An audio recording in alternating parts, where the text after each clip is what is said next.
And it's been unbelievable to see and experience like just how much has been happening for me, without having to really like push and try hard and fight. And so I have just been living in this gratitude so deeply since I did that, because I mean, I like very easily could have convinced myself that by quitting my job that I would be out on the street in a matter of time, and that I wouldn't get any work, and that, things wouldn't move forward and we wouldn't get any clients. And you can imagine it can spiral so deeply. It has been the complete opposite of that. Stay connected to gratitude. Hit the follow button right now and join thousands of listeners tuning in each week. We're the Gratitude Seekers. Come join us.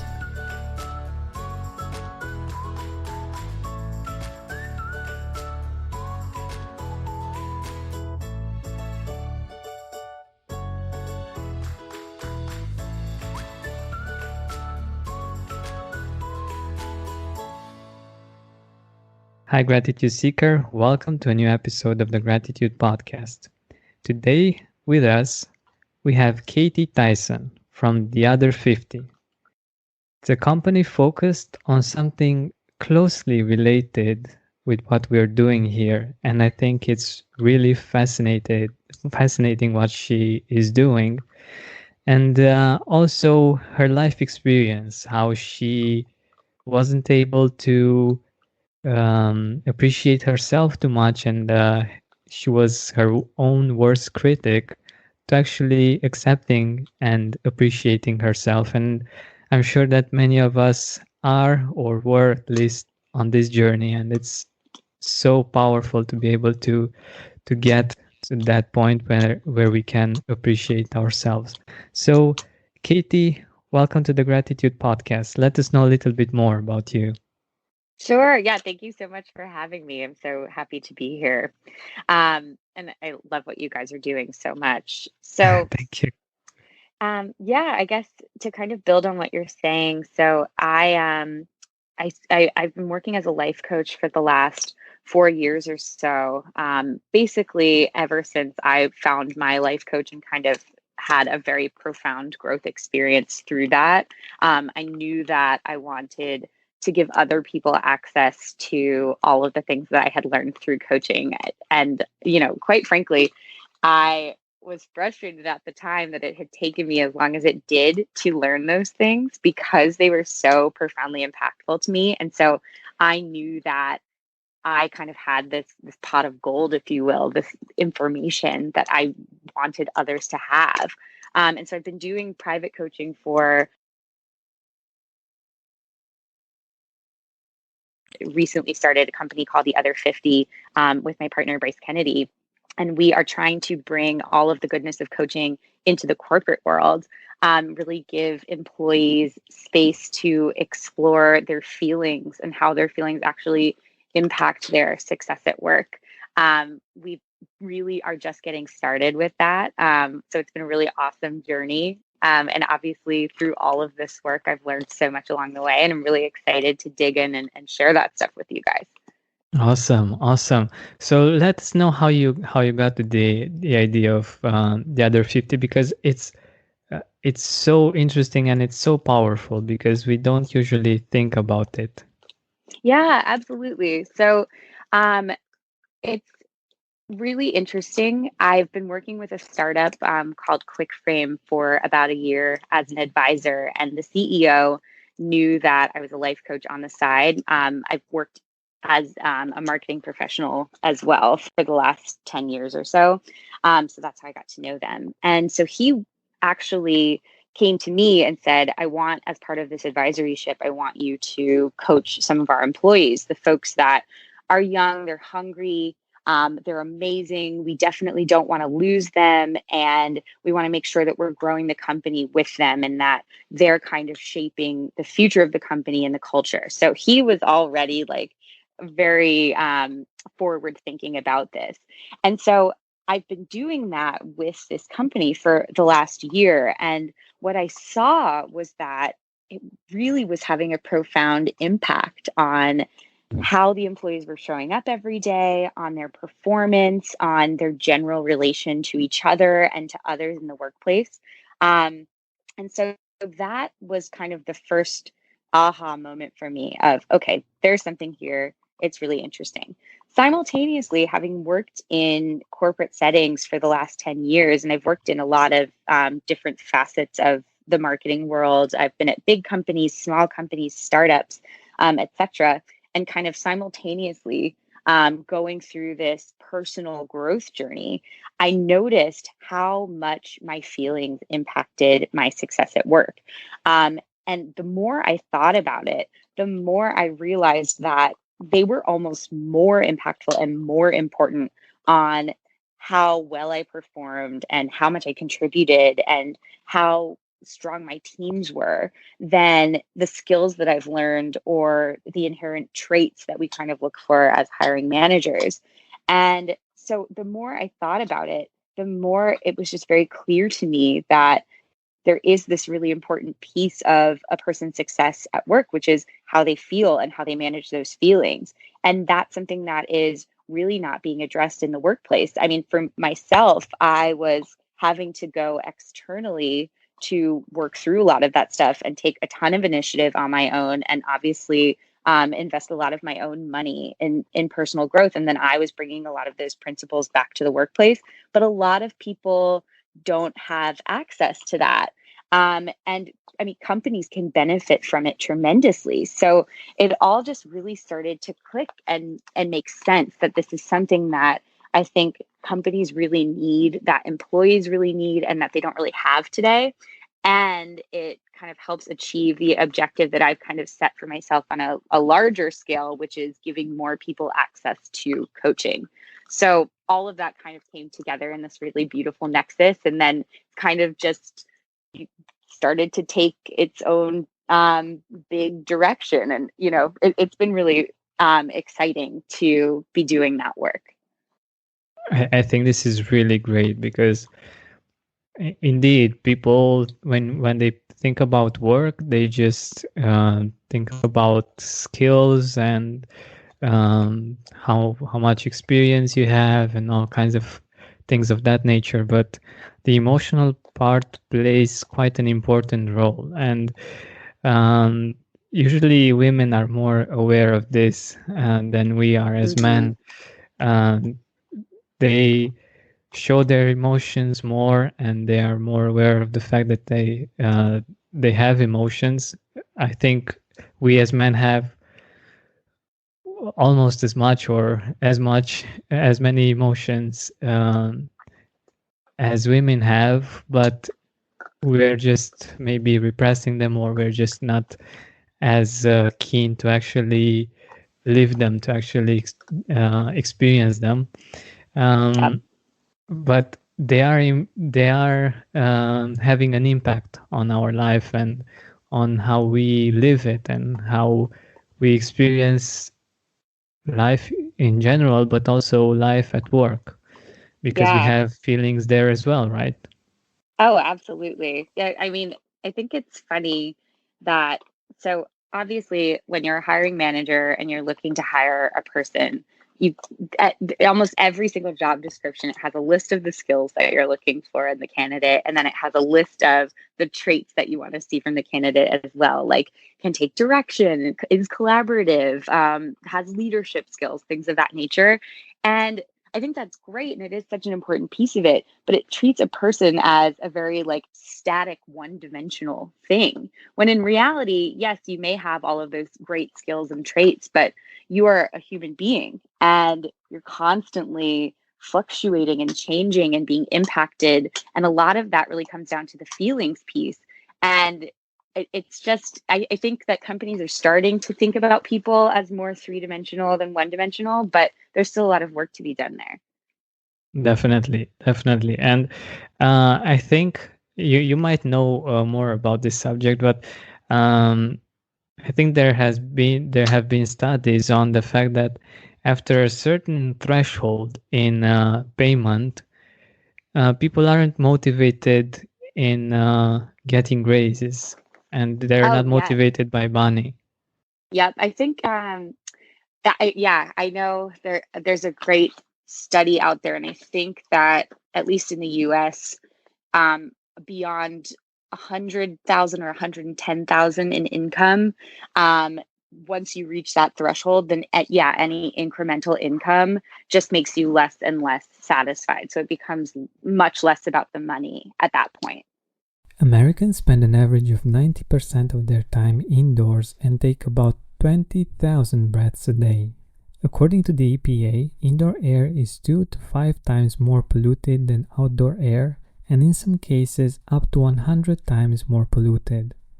Data shows that air pollution is responsible for nearly 7 million premature deaths globally.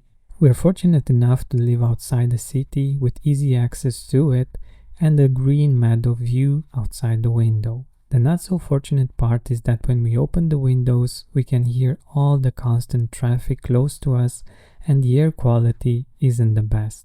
Aside from that, our neighbors have a passion for using all kinds of fossil fuel motors to build or cut grass. I love doing breath work. I'm sure you do too. And it's in those moments when you breathe deeply that you become aware of the quality of the air you breathe and how important it actually is. So what's the solution? Introducing an air purifier that captured the attention of established media outlets such as CNN, Money, ABC, and more. Air Doctor. Air Doctor filters out 99.99% of dangerous contaminants and allergens such as pollen, pet dander, dust mite, mold, and even bacteria and viruses, so your lungs don't have to. All Air Doctor purifiers also feature whisper jet fans, 30% quieter than ordinary air purifiers. Air Doctor also comes with a 30-day money-back guarantee, so if you don't love it, just send it back for a refund minus shipping.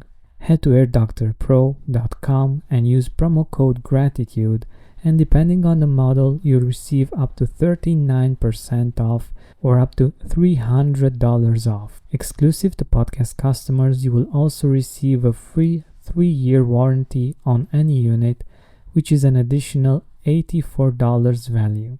Lock the special offer by going to airdoctorpro.com and use promo code GRATITUDE. Exactly. And I think it's so interesting that that we work this way. And of course, that means that other things are important as well. And the way we feel and the way we go each morning to work and what we do there, the relationships there, the social interactions, and in general, how we feel. And that's why I believe that one of the best feelings, the most important ones to cultivate is gratitude. And I know I've had I've had a guest that actually shared from her experience that I think it was a Japanese investor or something that only invested in companies in which the employees were grateful. Mm. And that was for me. And he was like one of the richest people in Japan. Like he was like really big. And I thought that was so interesting. And what he focused on and what he thought was important in a company. That's amazing. I would bet too that companies that have employees that are more grateful are probably more successful. So I think that's a really interesting investment strategy. Yeah. Like I just made the connection, and I think it's quite interesting that cultivating positive emotions in the workplace and like gratitude is so important. But let's focus a little bit on us as individuals. Mm. Like I know that you've been through uh, that period in time when you were your worst critic. Yep. How was it for you, and how did it impact your life and maybe even your work compared to now? Yeah. Um, oh, there's so much to say on this. Um, I basically lived the majority of my life up until I really started working with coaching and discovering all of this and learning about gratitude um, as my worst critic. And I thought that that was how we were supposed to be. So I thought that in order to be successful in the world, in order to achieve the things that I wanted to achieve, in order to get ahead, that I needed to be mean to myself and that I needed to be hard on myself. And what that did for me was it cultivated this really, really loud inner critic inside, made me feel like I was never good enough, there was never enough. Um, Made me live in a very deep state of comparison to others around me, and just made me feel extremely inadequate and made me feel like I wasn't good enough and was not supported in this world. It's a very bleak view of basically the world as a cold, hard place. And you have Mm-hmm. to be cold and hard in order to make it too. And I mean, I will say it got me to a point. I had a lot of successes in my life. I got into a great college. I got a great job and moved to New York City. It of course did serve a purpose to a point. But I didn't think that there were other ways of achieving those means. I just had never heard about that. I think it was a lot of societal conditioning and family conditioning and things of that nature. And so when I found coaching, I actually was going through a really difficult breakup where basically I was dating someone who I felt was just absolutely amazing. And I was trying to fill all of these holes of just doubt and negativity that I felt about myself with this person who I thought was significantly better than me. So you can Mm-hmm. imagine that that relationship was not going to work out. But when I found coaching, I was immediately introduced to the idea of self-love and gratitude and the importance of cultivating those practices. And it blew my mind. I was just I didn't know that you could live that way. It had never been, and it seems so silly because these concepts are being talked about more and more, and they're not rocket science. But I just didn't know that that was an option.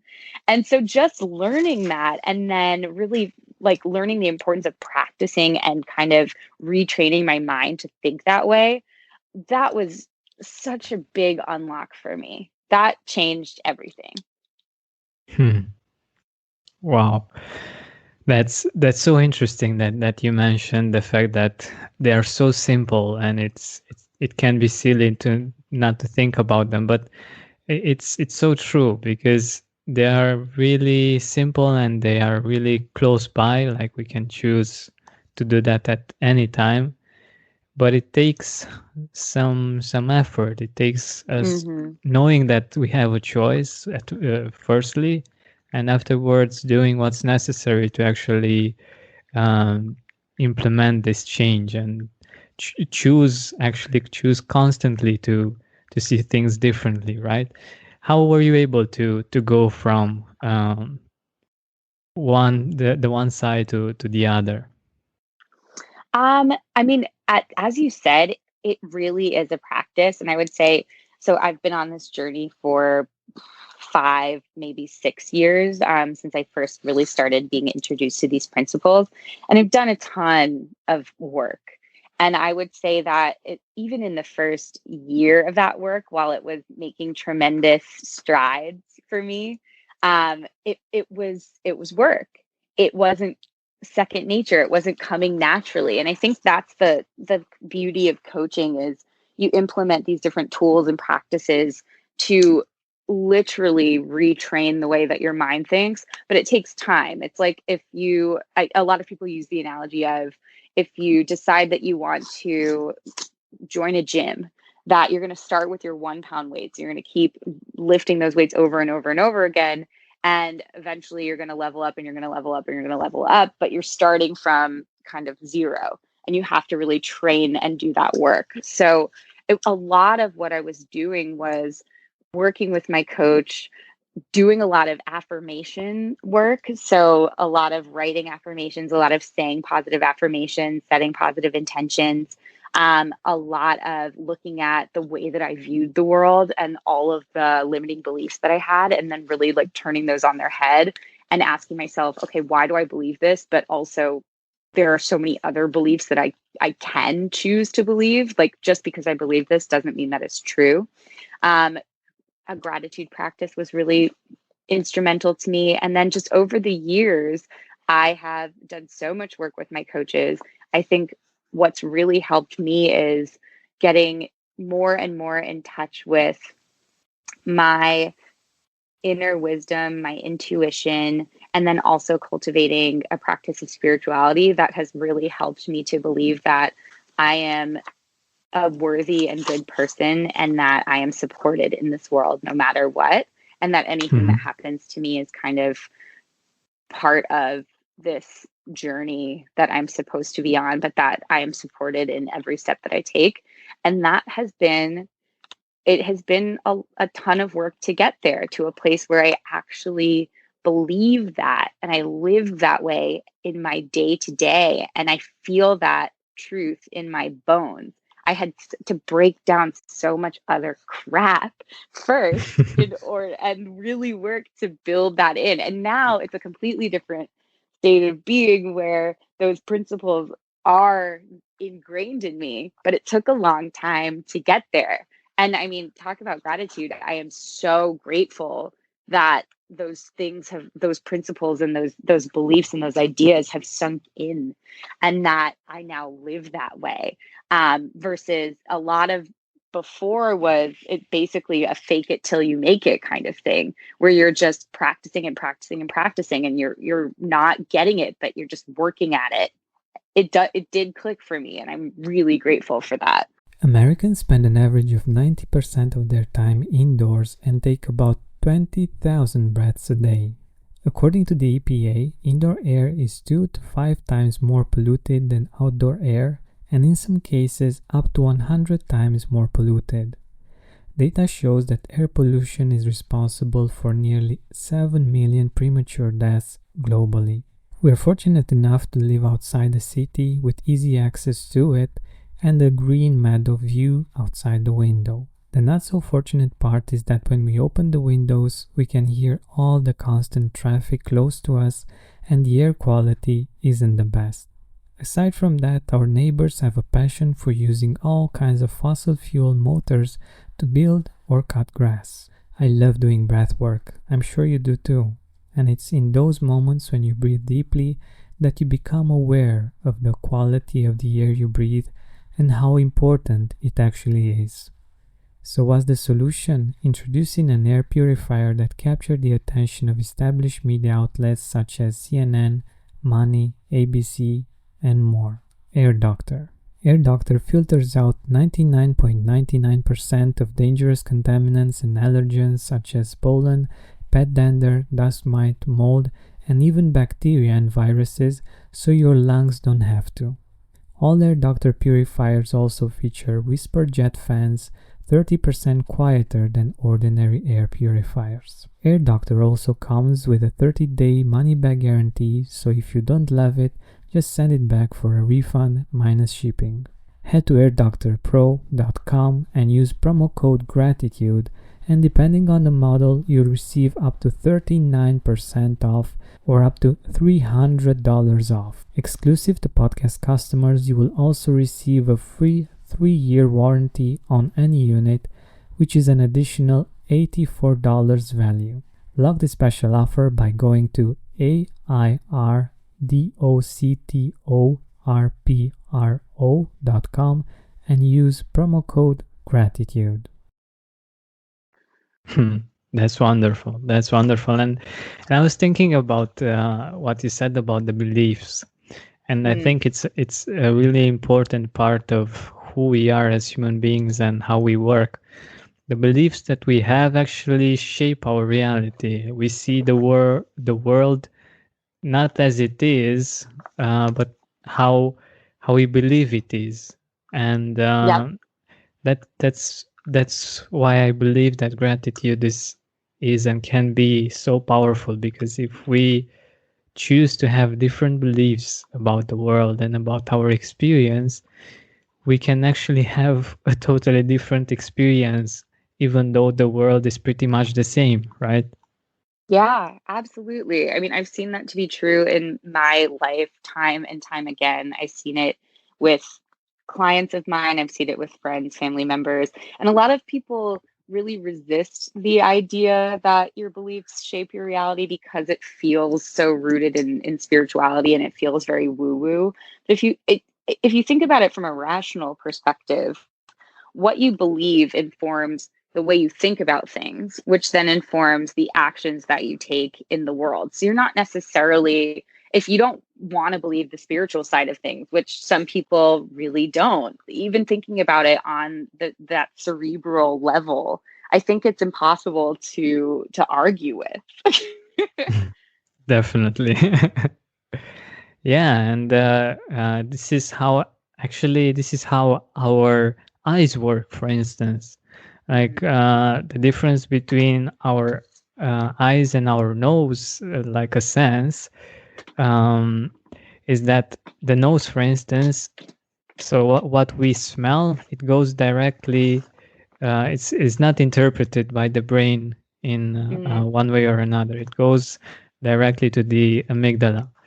And the what we see with our eyes, for instance, is interpreted by all of the experiences and the beliefs that we have about the world. So we actually see the world, and what we see right now, for instance, is highly interpreted by our brain. And I think that's really fascinating, and uh, I think it can be something like really concrete for the people that don't really believe in the spiritual realm. yeah, absolutely. I think it's so fascinating, and it makes sense. It's natural. It's the way that our minds are designed to work. Something that I've heard a lot that's really helped this concept click for me is, as when you're a baby, obviously you're taking in a lot of new stimuli and your brain's processing all of these new things and then creating labels for them.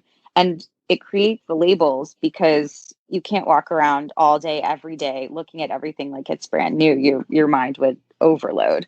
So we create these labels that are really rooted in our past experiences, that cause us to see things a certain way. And so the mind is trained to do that over and over and over just to make the world an easier place for us to process.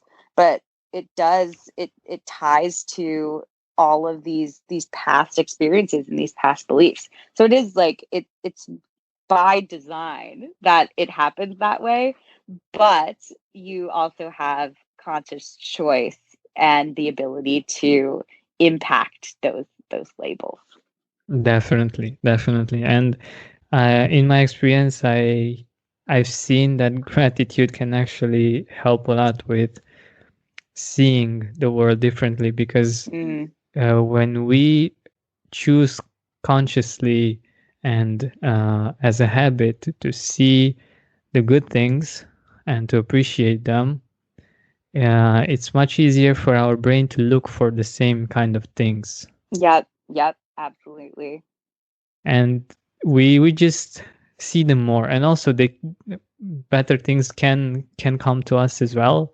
But the fact that we can see them more, I think that's really powerful, and it really makes for a better life experience. Because, for instance, I've seen the reverse of this as well. Like when bad things seem to be happening, one thing after another, when we're stacking them up, it feels overwhelming. It feels like Mm, it's a really bad day or week or month.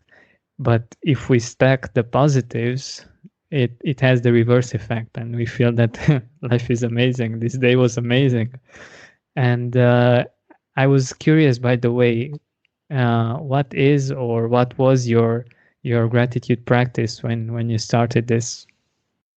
Um, so I've done a lot of different gratitude practices, but I think like what I love using the most is the most basic, which is just gratitude journaling. So I have gone through a lot of different iterations of gratitude journaling, whether it's just writing down 5 things or more than 5 things that I'm grateful for every day, either at the beginning of the day or the end of the day. I had a practice with a good friend of mine where we would email each other 5 things we were grateful for, and then also 5 things that we wanted to brag about, and 5 intentions that we wanted to set. And there was something really powerful about sending that to a friend and then kind of like going back and forth with each other on one another was really cool.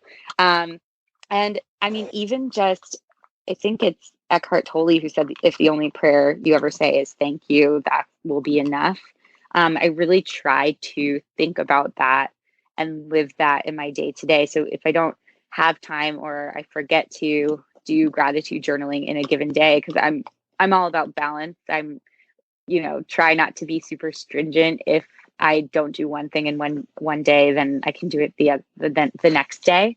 But I do try to be really mindful and at least say thank you in my mind a few times a day. And I find that to be really profound and helpful. But I think one thing that's been really cool for me is I've found when I start the day with gratitude journaling, and I've done this at work. So like when I would show up to my office and sit down at my desk and I'd have my tea or my coffee, I would be writing my to-do list for the day, which is a pretty common practice for most people. And then I would write down 3 or 5 things that I was grateful for. That in and of itself has such a profound impact on my day. So it was a really like cool way to start to bring some of this work that I was doing outside of the workplace into work, and then also like really create the time for it. Yeah, I think that's so impactful, especially done in the morning, seeing the progress, seeing the beautiful things that are happening, and like not just then, but also like you were saying throughout the day, because it happens to me as well. Sometimes it's so fast paced that even though beautiful things are happening, you need to get to another place, you need to run, you need to go do or the other thing, and you don't have the time to actually appreciate, to be mindful of that experience and take it in. Yeah. So you could have an amazing day, and if you're not taking the time, at least a few seconds, like you were saying, to say thank you, to acknowledge the beautiful thing that has happened, you can easily forget about it. And I think that's really fascinating about how we as humans work. Oh yeah, I completely agree. Yeah, so I think this is an interesting part that is so important for us to just take those at least a few seconds to appreciate the experience right there and then, and to actually be aware of the fact that it happened, because otherwise it can be a waste, and we just go from one beautiful experience to another and just don't see the fact that it is a beautiful experience, right? Yeah, absolutely. And you're right that it does build on one another. So when you start practicing gratitude, the more that you practice it, the more you see to be grateful for. And it really is so profound how that happens. Yeah, it's really interesting. There is this moment, and I'm really curious, when was this moment for you, when you actually got to experience gratitude, like not just the concept that you may have heard of for many years, but actually your own personal experience. Yeah, There are so many directions I feel like I could take this in, because I think when you start really practicing gratitude, you notice all of the moments that you can feel gratitude every single day, and they can be big and they can be small. I think for me, what's really top of mind is, so I quit my full-time job a few months ago, and I have been pursuing this coaching business full time, and then doing some consulting and freelance work too. Something that I never thought I could do. I was way too scared to do it. Everyone, I feel like you listen to all these entrepreneurial podcasts, and everyone always says, "Oh yeah, like I just had to take the leap," and I would always say to myself, "Oh, that's great for them, but I could never do that. I'm never going to be in a position to be able to do that." So I've done that, and since I did it, I have just had the most profound experience of gratitude, because I have really just been seeing where the world takes me, and really trying to live from a place of believing that I am supported, and that if I am taking a step forward, that that's the right step, and I am very deeply supported. And it's been unbelievable to see and experience, like, just how much has been happening for me, without having to really like push and try hard and fight.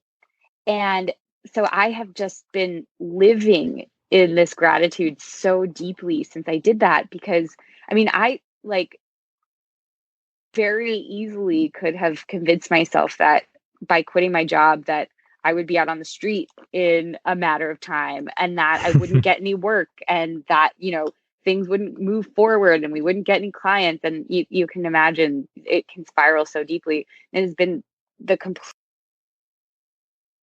And so I know in my heart that I'm doing the right thing, and that I'm supported, and that I'm safe. And it for that support and that safety and all of the kind of like beautiful things that have been unfolding in front of me, I just am beyond grateful. Like this has been it has been really, really profound. It is a different level of gratitude than I think I've ever felt.